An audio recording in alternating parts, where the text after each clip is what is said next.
Amla and fenugreek are powerful Ayurvedic ingredients.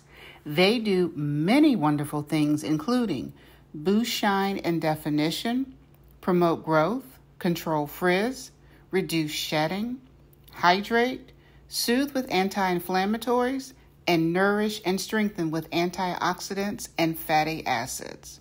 Sunflower seed oil is a neutral oil with a high fatty acid content. It integrates very well with Ayurvedic ingredients. Simply mix the ingredients together and allow to sit for 2 to 3 days. Stir the ingredients at least once daily.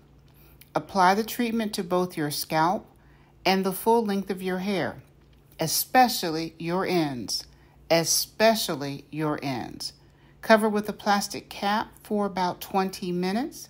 Steaming will intensify the conditioning effect. Rinse well and follow with your normal wash day regimen.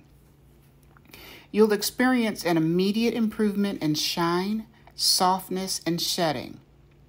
Is this a treatment you'll try? Tell me in the comments.